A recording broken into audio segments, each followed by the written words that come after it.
So, I just had two twin daughters just be born. Amory.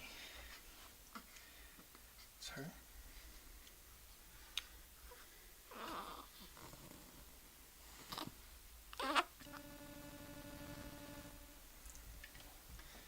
And then this is Aspen.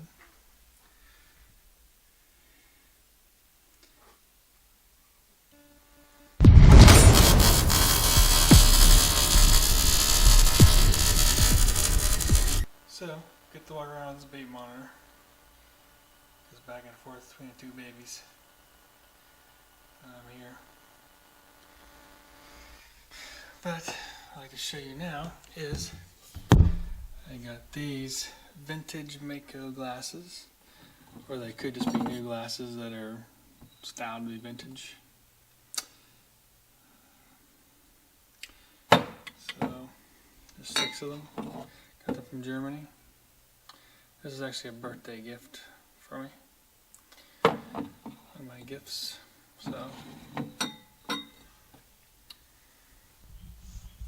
So the final mystery has been solved here. So you know. So I don't think that this actually was the problem at all. This bearing, I think it's probably fine. Although I did order a new one, so I'll probably put it in anyways. So I've taken this off. The issue is definitely the seal, and or not that one, but this one here. And it's not even because it's double seal or double lip seal. I remember now that when I bought this one, I didn't use it because it wasn't the double lip seal. It was only a single lip seal. And so this one here, so I usually buy a bunch of different seals in different places. And I did have the original seal in here, but the problem was it wasn't flush. When I put it in, it wasn't flush. It was indented a little bit. So I took it out and tried to replace it. And I had gotten this one here off the internet, probably on eBay, which said it was supposed to be a tighter or a newer seal, supposed to be better sealing. So what I wanted to see is what the difference is. And you see on here, the numbers on here say 8. That's one of the numbers on here. And this one here says 7. So now, if I measure the runout on the crank,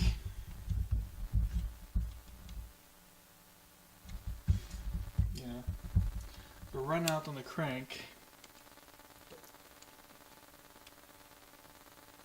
it's about 25.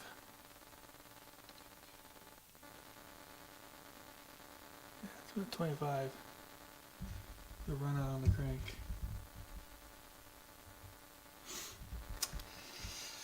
And now, if I measure this bearing here, or this seal here, the Maico 490 seal, this one just barely touches. Comes out to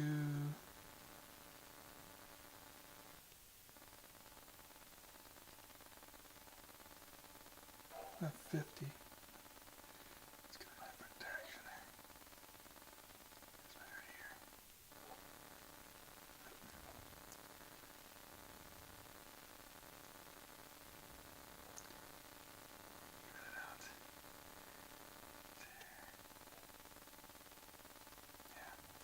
It comes out to right around 24.5. Now, when I measure this seal, this doesn't even go in there. I push it in, try to measure it.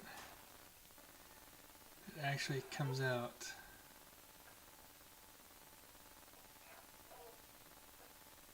right around 24. So this seal here is a 0.5 millimeter tighter, and that's the difference, and that's why it rubs so much, is that this one here is much tighter. And as you can see, when I try to push it on, it's much harder to get on, versus this one goes on a lot easier. So it's a lot easier, and it's also more pliable when it's on.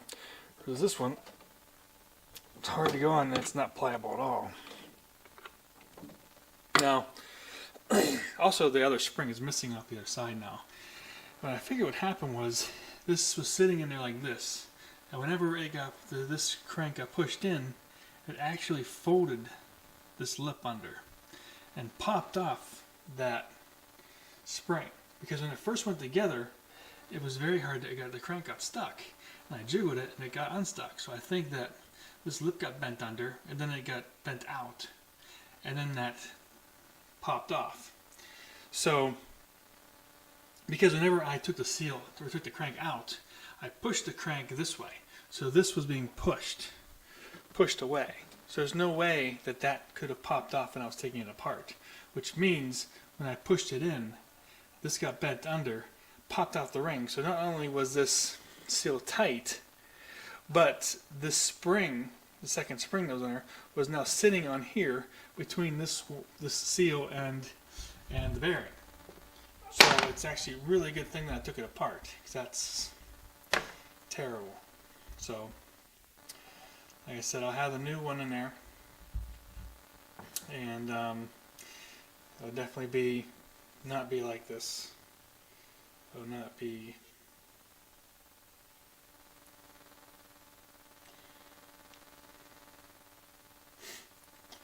different size. So anyhow, just wanted to bring that up there, and yeah. So the only thing I'll be doing is making sure this is all put together correctly, and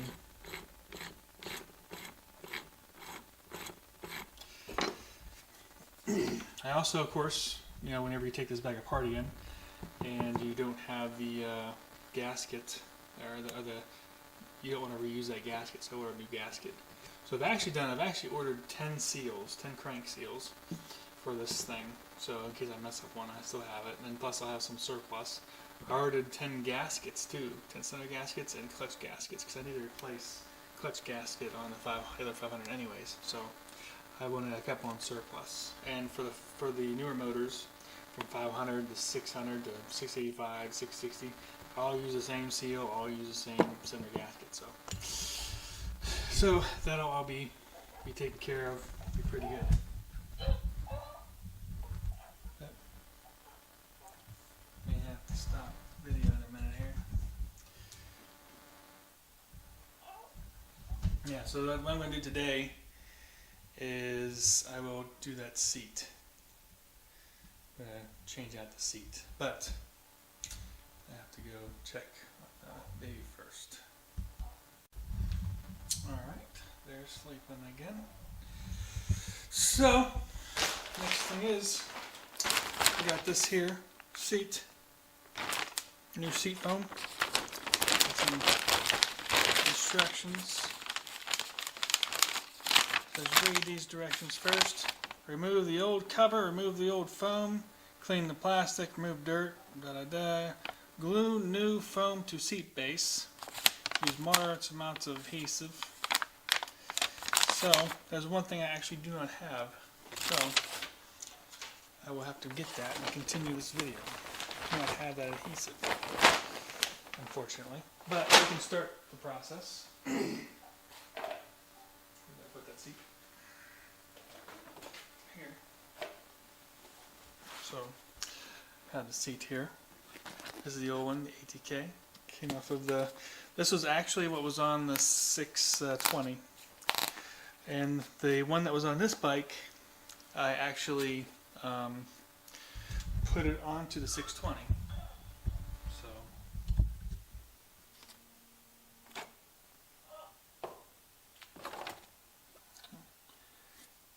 So now I have to start taking these off. So I can get some good pliers here.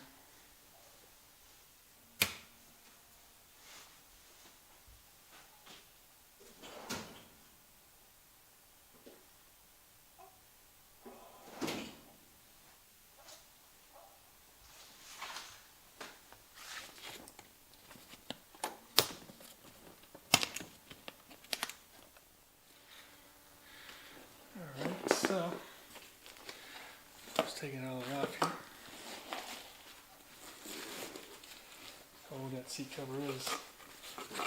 She's ripping. How bad this seat cover looks. Yeah. Rip the rest of it off, really.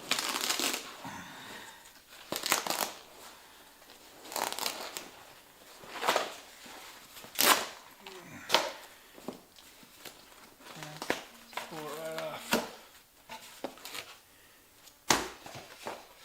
Whew, it's pretty bad. So, yeah, it's pretty bad there. So I'll clean it up.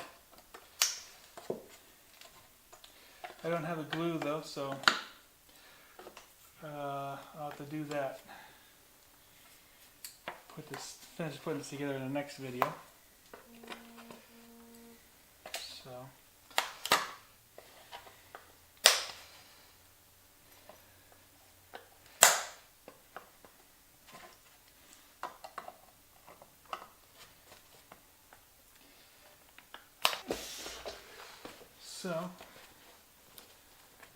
Well, it's very, very close to seat foam. The difference, though, is that this seat cover has this in it for the gas tank. But the seat foam otherwise is very close. So, extremely close, except for that one piece. So I might see if I can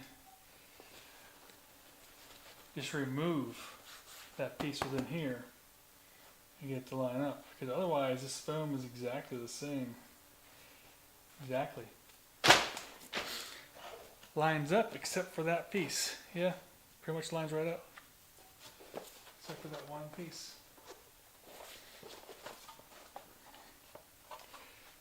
Yeah, that goes on top there. So, yeah, I'll try to remove this to match this. That's what I'll do. Okay, so here's the white fender. That's one thing I wanted to look at. So, these white fenders are going on the bike. I like to keep these things in the plastic and not really take them out. You can sit around and get all dirty, so I'm not putting them on yet. But, one thing I did want to do here is take a look at this. So it has this UFO on the front. I don't really like that. So I'm going to try to take this UFO sticker off. So you take that UFO sticker off so it looks like plain. So this is now the front fender. And what I want to do is put this sticker on. It's a very nice sticker. Put it on here. Should line up fairly well. Probably put it on right there. So that's going to be the front. See if I can line this up good.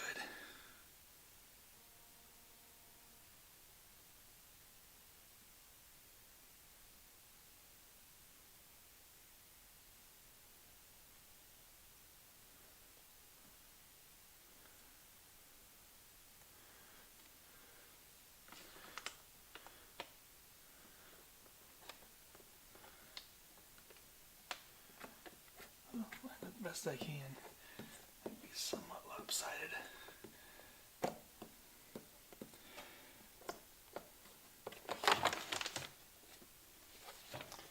Yeah, it's somewhat lopsided, but I'm not the best at doing these things, so it is what it is. I do have another one, so if I feel like pulling this off, I can always pull it off, try again, but I'm not sure I'll get any better. So, this is now how the front fender will look. That's on the bike.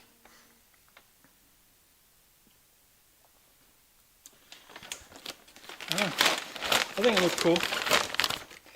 And it wasn't my idea, just so you know. Maico International had one of these stickers, something like it on the front of their fender. And so, I've been somewhat copying their layout because I'm not the best at creating this. So some of this bike, you know, the colors and stuff, and the idea for the you know, how it looks as far as the sides. It's mostly from like somewhat of a vision of from what they did, but it's different obviously. It's not an exact copy. So, but yeah, the front fender will look like that. So it'll be pretty cool, I think. And let's check out this exhaust pipe a little bit more. I know people like this exhaust pipe. So this is what it looks like. I have no idea who made it. Might be able to ask who I got it off of. So I got these springs with it. They had with it. They were all nice springs too. Glad they sent them with it. So that's what it looks like. Probably squirt it out, clean it out a little bit, but it's pretty cool. Should be pretty cool looking. Better than the other one I had. I don't know about the flange. Let's take a look.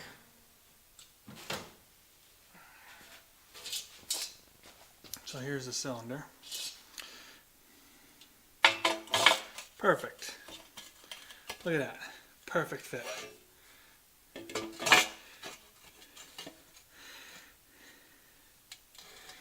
Perfect fit. So it'll be go around like this. Those springs hopefully we'll be able to line up, but like this. That's how it'll look in the end. So yeah, good deal. Don't gotta worry about fixing the flange this time.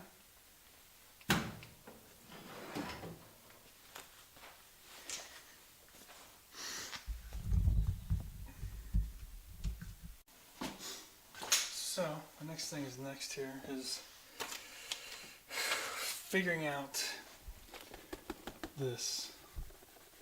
If you look at it, I mean these are exactly the same. Exactly. I mean, exactly the same, with the exception of that for the gas tank, because the YZ probably has a different gas tank, so they cut this piece out or mold it differently, so to fit the Maico gas tank, which comes right into there. So I wonder if a YZ gas tank would bolt up and then put this seat on. But anyhow, this seat covers how it is, and so that means what I have to do here is figure out where I need to start my cuts here. And it looks like it narrows out right there, so I need to measure all this stuff. Try and figure out the best way to cut this. So, do you have a measuring tape, small one, you can use? We can see where this ridge starts. Let's give this a try then. See if we can cut this or not.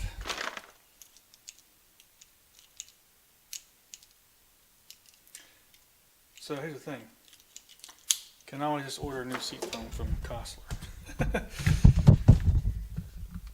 That's the other option if I can't cut this stupid thing.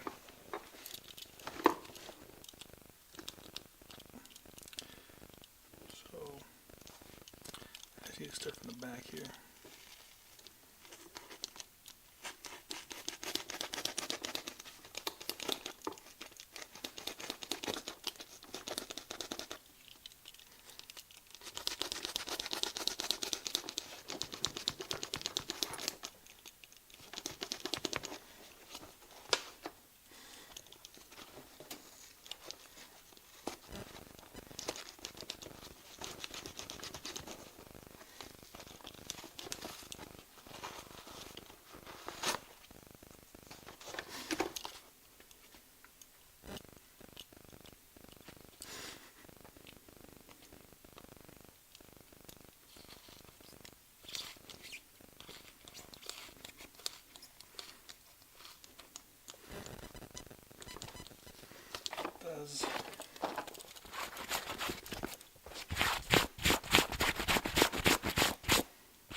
So that's how you do it if you want to be ridiculous.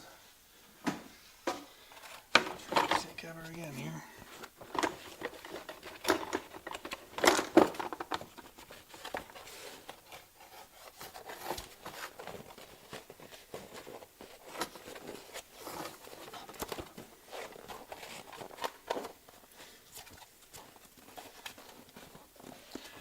Yep, looks fine. Fits right in. Glue it down now. Here, and I'll show you the seat cover.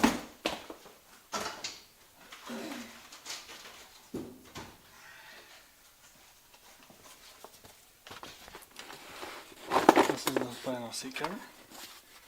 Spin around it. This one here.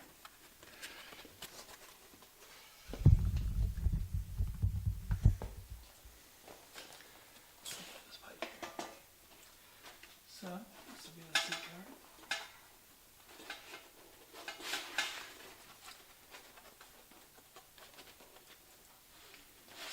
Yep. So, your seat foam, your seat cover. There you have it. That's what it'll be. So, yeah, once I get the glue it down. That'll be the next video.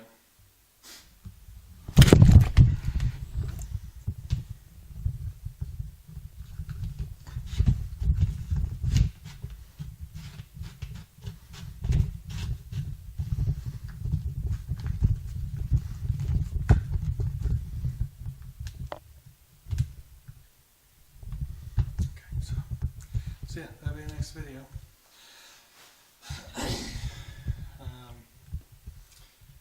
So that's that for the seat cover, as far as I can go in the seat cover.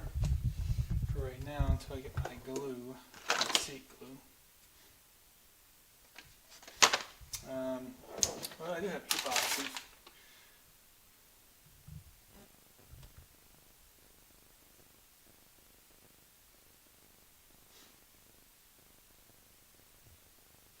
Oh yeah, it says here. Recommended adhesive, 3M Super 77 spray on adhesive, weather strip adhesive, foam and fabric adhesive. So one of these three. I mean, I have Permatex plastic welder. It's not really seal all. So yeah, I have epoxy. So yeah, this stuff's really good. Really gonna work. So I'll get that, put it on, and next video finish the seat. And so, I also got this front tire in, which is for this, plus I got a caliper in for it. So that'll be something else I have to do. I'm thinking about having to do these front shocks, so I'll take off this, clean this up, and put this on the actual frame. I'll also look at these bearings and get new bearings. I also have new seals for this, so that'll be another one. But I think that's it for this video. That's all I'm going to do now. And again, it's going to be a while before I can finish the engine now, because I got to wait at least 3 weeks until I can get the seals and the gaskets. The bearings are supposed to come in this Friday though, so see about that. And these are the rad shrouds I'm going to be using. And I have, of course, new radiators up there. Radiators. I like to call them radiators though. But, and so that's what I've got going on here for now. And once I take those wheels apart, I will be doing the spray or the powder coat, some type of blue, and I gotta get that rear shock done. So there's actually a lot of work that needs to be done on this bike yet. So, and I gotta put the stickers on that gas tank. Yeah, once I have the front stuff on and get some stuff done, I can start mocking this thing up, show you how it's gonna look.